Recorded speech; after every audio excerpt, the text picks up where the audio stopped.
All right, so what's up? What's going on? Welcome to JA News. It's up. So the sneaker game has been completely exposed in 2023. As we have reports coming from Charlotte, it looks like one of sneakers' most prominent figures has just been named in a $32 million money laundering scheme.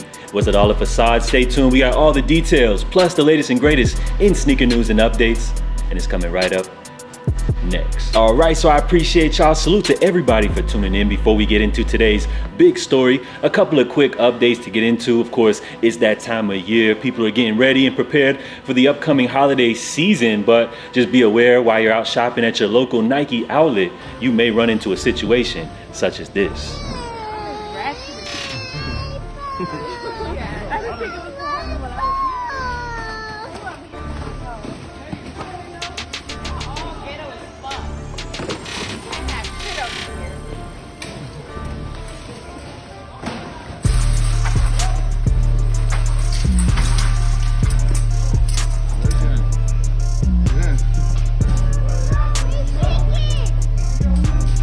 So sad, right? Unfortunately, that's how some people are living out here though. But to switch things over into something a little more positive, we got Nike bringing back a good retro out the vault. So the Air Diamond Turf Max 96 will be making their return coming up next summer. Now, of course, this was a signature model worn by Deion Sanders back in the day, in which he was actually playing baseball as well as football professionally. And I remember as a kid, that absolutely blew my mind. So it's great that they're bringing these back. Of course, Nike and Deion Sanders recently renegotiated some type of deal, so we'll see how the public responds to these joints when they drop coming up next summer. So Adidas has just revealed its new human-made NMD S1 collection, which is set to arrive coming up November 27. So you have 4 new colorway options of this sneaker, arriving in an oatmeal, cacao, mint, and pink sea salt colorway. Now, this model's been out for a little while now. They've dropped several different colorways, so let me ask you guys, are you rocking with the NMD S1? And let me ask you, now that Adidas and Ye have cut ties,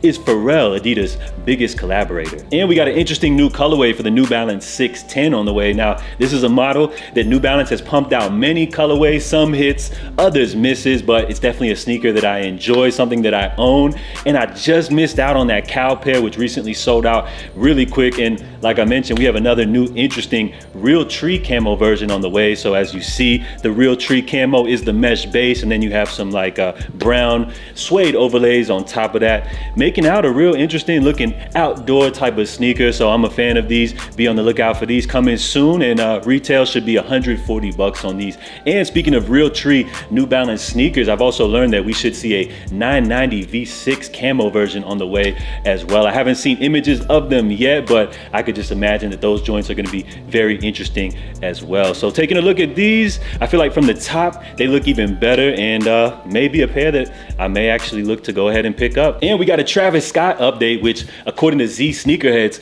coming next fall. So fall of 2024, a whole year's out. We got the Travis Scott Jordan 1 Low Black Olive releasing. Now, it's very important to note this is just a mock-up image, and apparently the sneaker shouldn't look anything like this, but it looks like Nike, they're looking to deliver a surefire hit. As you know, when it comes to Travis Scott Jordan 1 Low releases, this is a pair that the kids go crazy for. Personally, I'll be completely sitting this one out, as it's pretty much almost impossible to get these joints for retail. So there's gonna be a lot of hype, a lot of madness surrounding this release, but I'll leave this one out for you guys. Now, originally, the rumor was that Jordan Brand was done with dropping Travis Scott Jordan 1 Lows, but according to a particular Jordan 1 insider, he wrote plans changed at the end of 2022. There were no plans. The focus was to start his own line and build up, but things changed. So he's obviously referring to the Jumpman Jack, which was supposed to be Travis Scott's debut signature model, which originally was rumored to be dropping this holiday season, but it seems like things have been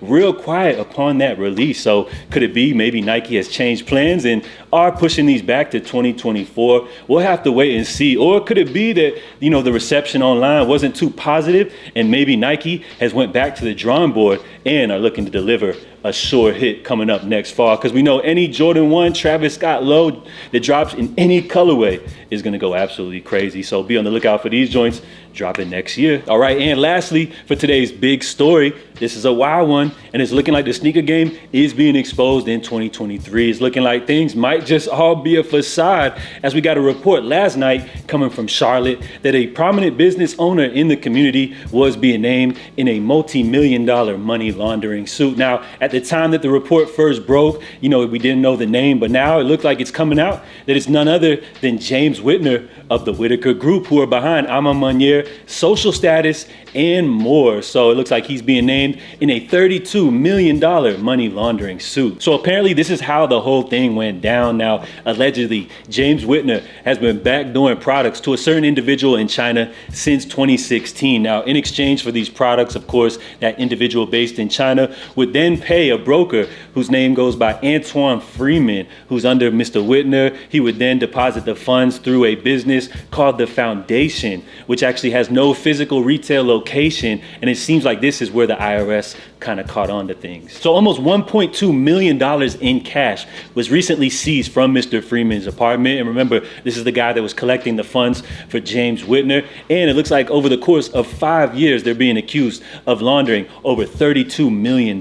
So the Whitaker Group has responded to the allegations with an official statement via social media reading, "We look forward to defending our business and operating model while continuing to proudly serve the communities that have embraced us over the last 20 years. The complaints will not deter us from continuing to tell our stories and build a legacy of excellence, and we will continue to vigorously defend our business and all they contribute to culture, commerce, and the community." So it's also important to note that Mr. Whitner has not been formally charged, but rather just been named in these filings. So we'll see how the whole situation plays out. But of course, it's a wild one. What do you guys think about this? My takeaway from the whole situation is that the sneaker game is really just all a facade, and things are starting to be exposed here in 2023 as we're starting to see a lot of retailers as well as resale shops shut down. And could it be that backdooring these releases is the only way that some of these shops can actually keep the lights on? I feel like, with this coming to light, I think we're going to also see a lot more skeletons come out of some of these sneaker retailers' closets. So